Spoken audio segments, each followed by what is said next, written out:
Bonjour tout le monde, j'espère que vous allez bien. Je suis ravie de vous retrouver aujourd'hui. Alors aujourd'hui, nous allons parler des perforatrices.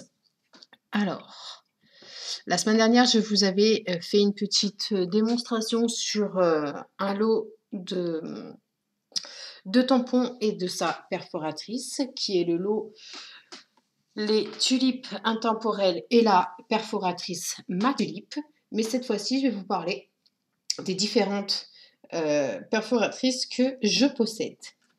Alors, ici, vous avez la perforatrice trio détaillée. D'accord? Donc, nous avons trois motifs. Nous avons le coin arrondi, nous avons le coin où nous pouvons former des petites fleurs, et nous avons celui-ci, qui forme un petit rond, enfin un petit ovale. Je vais vous montrer, il n'y a rien de compliqué. Si vous souhaitez arrondir vos coins, vous prenez votre feuille, le coin, vous le mettez dans l'encoche et il vous suffit d'appuyer et votre coin est arrondi. En revanche, si vous souhaitez avoir cette jolie décoration que moi personnellement j'aime beaucoup et que j'utilise très souvent, et bien la même chose, vous vous calez bien dans le coin, vous avez des petites arêtes, vous vous calez et vous appuyez. Et voilà ce que ça vous donne. Et donc, pour le troisième, si vous voulez une petite perforation, vous vous mettez toujours dans le coin, vous calez bien ici.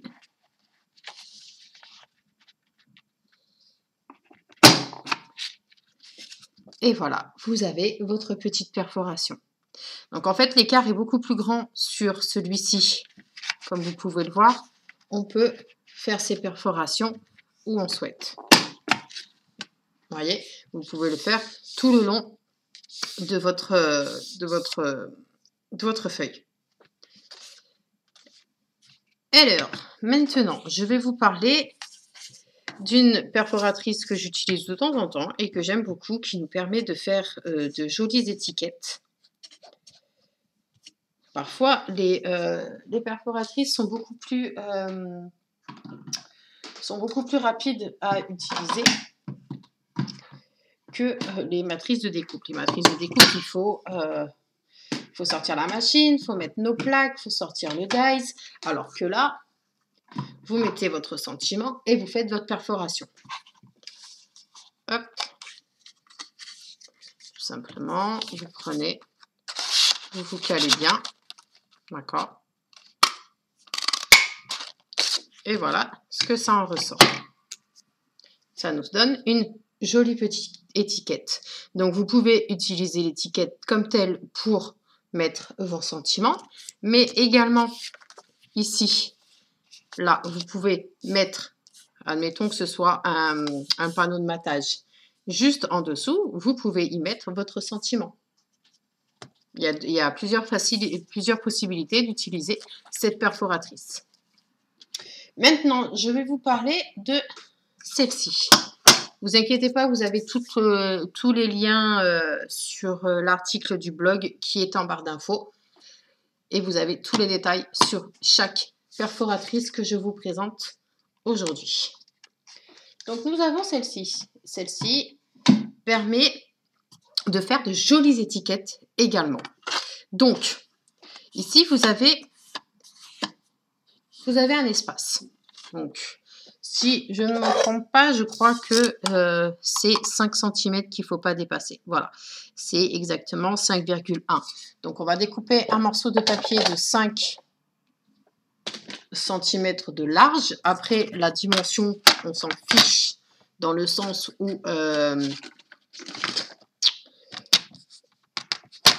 la taille, vous pouvez la faire comme vous souhaitez, la longueur. Mais la largeur en elle-même, il faut qu'elle soit impérativement de 5 parce que sinon, votre perforation, vous ne pourrez pas la faire. Donc, je me place ici. Je découpe mon morceau. Je ne fais pas attention, comme je viens de vous le dire, à la dimension. On s'en fiche. Il suffit donc d'ouvrir sa perforatrice. Vous mettez votre papier. vous le glissez tout au fond, tout au fond, tout au fond. Et arrivé à un moment donné, vous ne pouvez plus le bouger. Vous le maintenez. Et voilà ce que ça vous donne. Ça vous a donné une jolie petite étiquette. Voilà, un petit peu comme on retrouve dans les magasins, vous savez, pour disposer les articles qu'il y a sur les présentoirs. Et vous pouvez également faire la même chose de l'autre côté, le doubler et faire un petit sac ou une petite pochette. Voilà, mais ça, on y reviendra beaucoup plus tard. Ensuite, je vais vous présenter la dernière perforatrice que je possède, puisque la semaine dernière, comme je vous l'ai dit en début de vidéo, vous avez vu la perforatrice ma tulipe. Donc celle-ci, elle va avec également un set de tampons, mais je ne me souviens plus le nom, mais vous aurez aussi les détails sur le blog. Il suffit d'ouvrir, ici vous avez une petite sécurité. Voilà. Et ça vous permet tout simplement de faire quoi? De faire des jolis ballons. Voilà, tout simplement. Donc, nous avons un ballon avec un format beaucoup plus grand et un autre avec un format beaucoup plus petit. Vous pouvez les superposer comme ceci. Et ça vous fait de jolis ballons pour une carte, pour un anniversaire ou pour autre, pour un mariage. Enfin, il y a plein de jolies transformations. Donc, j'espère que cette petite vidéo du samedi matin vous aura plu. Je vous souhaite une bonne journée. Je vous souhaite un bon week-end. Prenez bien soin de vous. Et on se retrouve mercredi comme d'habitude pour notre atelier créatif.